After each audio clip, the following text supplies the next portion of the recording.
Hi friends, welcome back to another video. Friends, ఈ వీడియోలో మనము నాగార్జున గారు అలాగే ఆయనతో పాటు అల్లరి నరేష్, రాజ్ తరుణ్ మూవీ స్టోరీలోనే వచ్చేసి 1960లో స్టార్ట్ అవుతుంది.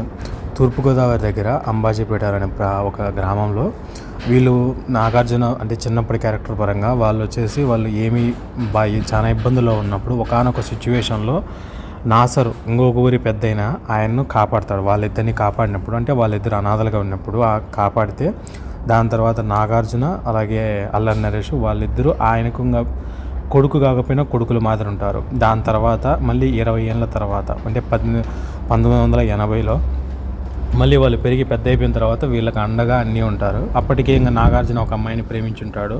తను వాళ్ళ అంటే రావు రమేష్ గారి క్యారెక్టర్ కోసం కొద్దిగా ఆ లవ్ సెంటిమెంట్ కొద్దిగా ఉంది. ఎందుకంటే తండ్రిని వదిలేసిపోతున్న టైంలో కూతుర్ని ఏ విధంగా బందీ చేశాడు, అలాగే ఏ విధంగా తన కూతుర్ని మనసు మార్చాడు అనేది ఉంది.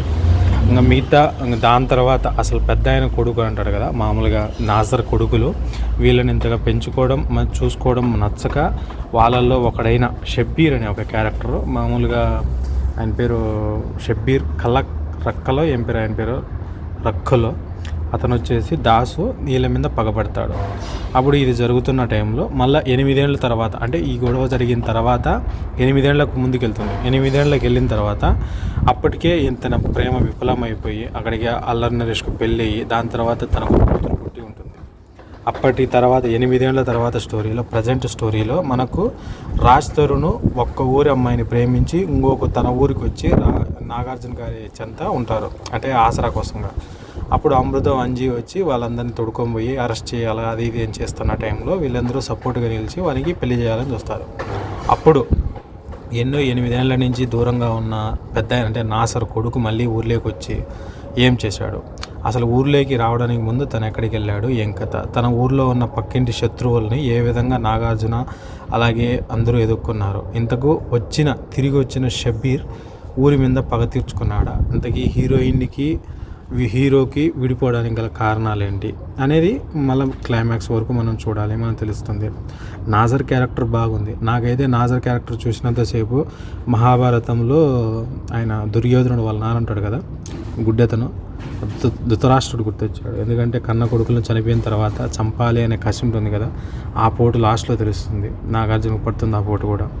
అలాగే మూవీ బాగుంది, కానీ ఫస్ట్ టైం డైరెక్టర్ కాబట్టి ఆయన కొరియోగ్రాఫర్ని ఎందుకంటే కొత్త వాళ్ళని నూతన పరిచయం చేయటంలో రవితేజ గారు అలాగే నాగార్జున గారు చాలామందిని ఎక్కువ ఇంట్రడ్యూస్ చేశారు. కాబట్టి ఇలా కొత్త ప్రయోగాలలో ఏం పెద్దగా వాళ్ళకేం క్రేజ్ పెంచేది ఉండదు, తగ్గించేది ఉండదు. వాళ్ళ ఖాతాలో మరొకటి పడుతుందంతే. హిట్ పడితే డైరెక్టర్ పేరు వస్తుంది, లేదని అడుగుంటే ఛాన్స్ ఇచ్చాడు అని చెప్పి ఒక పేరు వస్తుంది. క్యారెక్టర్ ఆర్టిస్టులు అందరూ బాగానే చేశారు. నాకైతే షబ్బీర్ క్యారెక్టర్ వచ్చేసి కొద్దిగా సైకో క్యారెక్టర్ మాదిరిగా బాగా ఉంటాడు.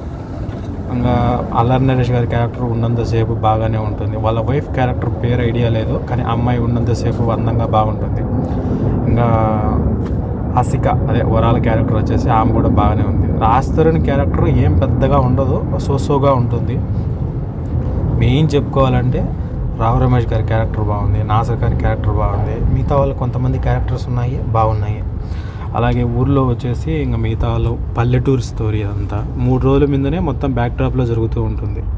ఓకే ఫ్రెండ్స్, పండగకు నచ్చితే అందరూ వెళ్ళి చూడండి. అలాగే మా ఛానల్ని సబ్స్క్రైబ్ చేయండి.